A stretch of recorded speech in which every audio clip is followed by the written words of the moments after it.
Assalamu alaikum wa rahmatullahi wa barakatuh. Let me introduce myself. My name is Anisa Ifani, NPM 2341-IS043, from the Management Study Program, Management Class 23C. On this occasion, I will explain the material on health and safety in the workplace, or health and safety in the workplace. This material is very important to understand because it is directly related to labor protection, risk prevention, and efforts to create a safe, healthy, and productive work environment. Come on, watch the video until the end.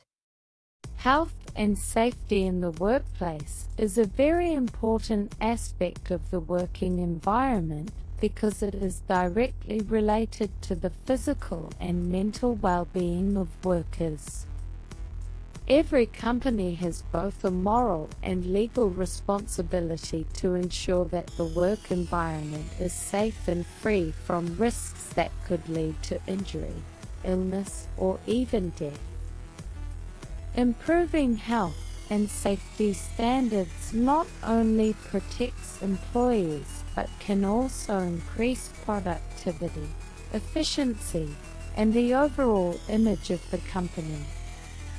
The main goal of implementing occupational health and safety (OHS) is to prevent workplace accidents and occupational diseases. By identifying potential hazards and assessing the level of risk in the work environment, companies can develop effective control measures. This includes preventive efforts such as providing employee training, supplying personal protective equipment, PPE, establishing standard operating procedures, SOPs, and conducting regular audits and inspections of the workplace. Hazards in the workplace can come from various sources. Physical hazards, such as heavy machinery, sharp tools, or slippery floors, can cause injuries if not handled properly. Chemical hazards arise from exposure to toxic substances such as acids, solvents, or dangerous gases. On the other hand, biological hazards may include infections from viruses and bacteria, which are commonly found in the healthcare or food processing sectors. In addition, ergonomic factors such as incorrect working postures and improper equipment use can cause long-term musculoskeletal disorders. Mental health in the workplace is also an integral part of occupational safety. High work-related stress, pressure from superiors, interpersonal conflicts, and excessive workloads can lead to psychological issues such as anxiety, depression, or burnout. Therefore, companies need to create a work environment that is psychosocially supportive, for example, by balancing workloads, allowing adequate rest periods, providing access to counseling, and ensuring open communication between management and staff. Occupational health and safety management systems, OSIMs, serve as a framework to help organizations manage health and safety risks systematically and sustainably. One of the international standards used is ISO 45001, which outlines how companies should identify risks, engage employees, set policies, and evaluate the effectiveness of implemented systems. In Indonesia, The implementation of OHS management systems is regulated through Government Regulation No. 50 of 2012 and several other technical regulations. Training and awareness regarding occupational safety and health are crucial for building a strong safety culture within organizations. Every employee must be trained to recognize hazards, use PPE properly, and follow emergency procedures such as fire evacuation or first aid. This training should be conducted regularly and updated according to technological developments or changes in work processes.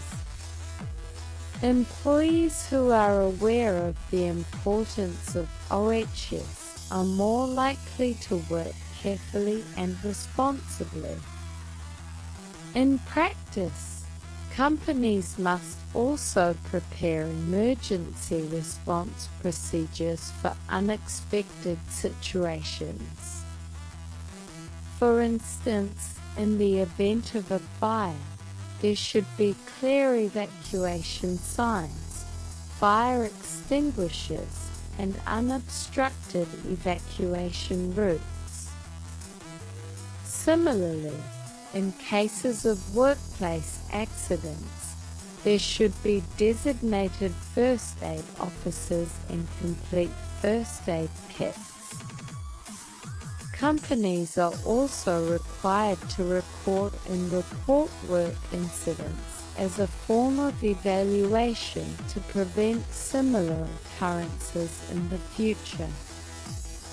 One important aspect of workplace safety is the use of personal protective equipment, PPE.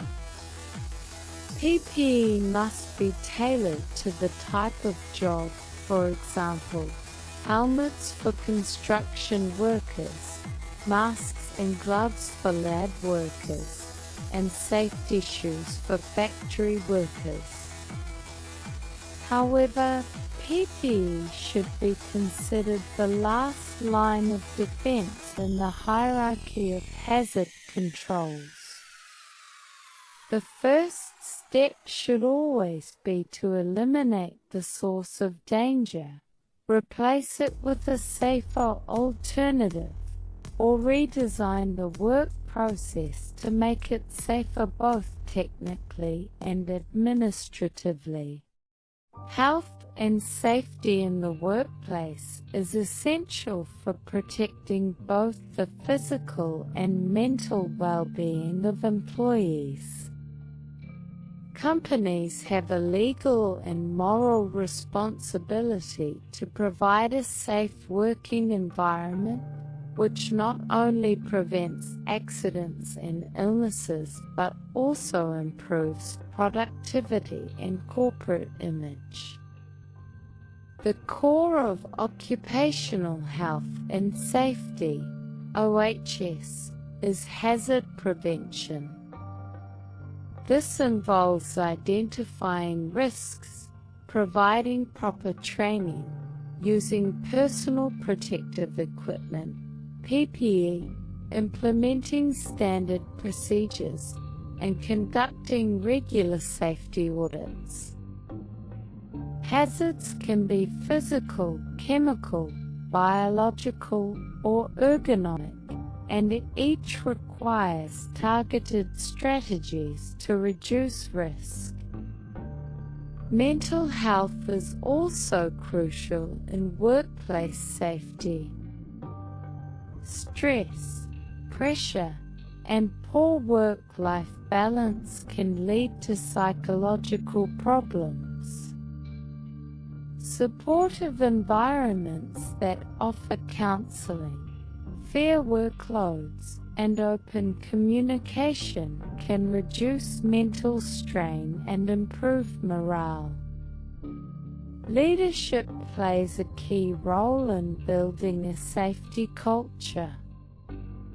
Managers must lead by example, encourage safety discussions, and empower workers to report issues without fear. Recognition of safe behavior and regular evaluation of safety programs are essential for continuous improvement. Technology also supports safety efforts.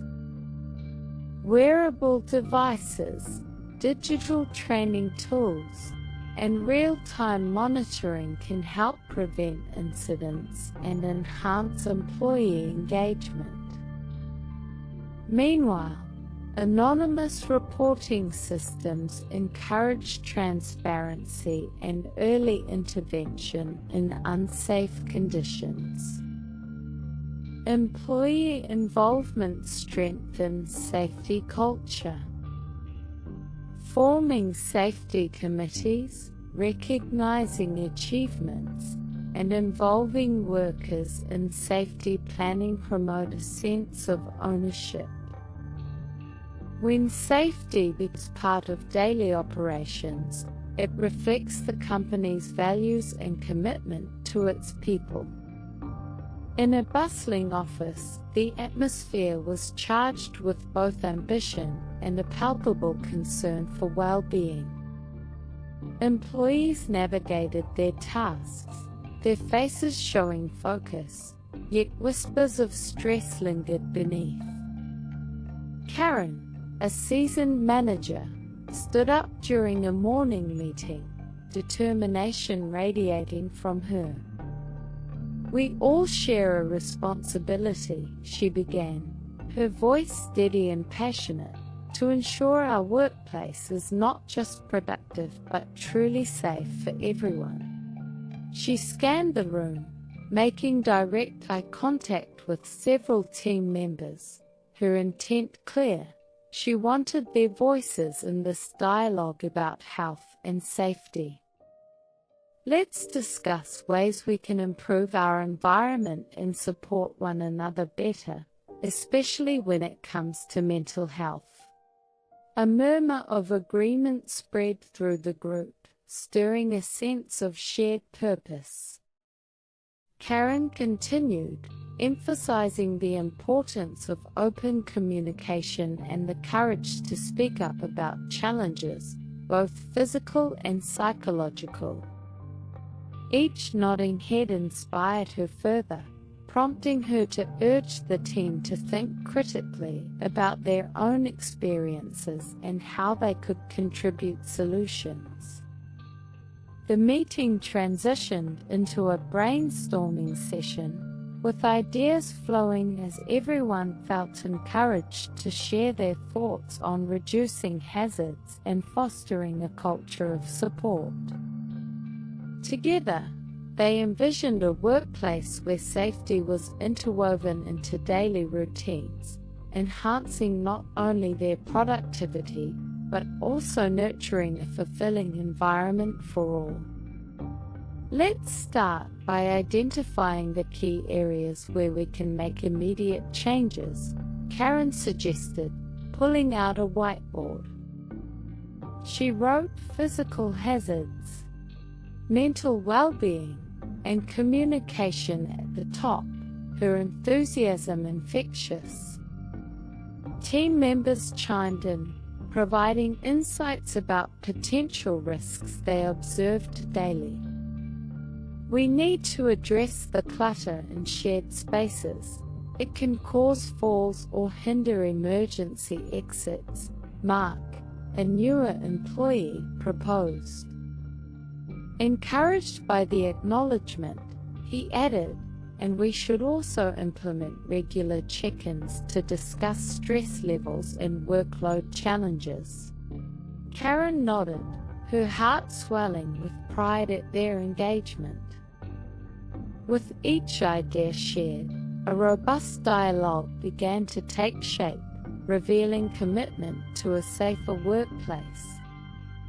As the meeting wrapped up, Karen smiled at her team, recognizing the momentum they'd built together, knowing that this unity would pave the way for lasting improvements in their health and safety practices.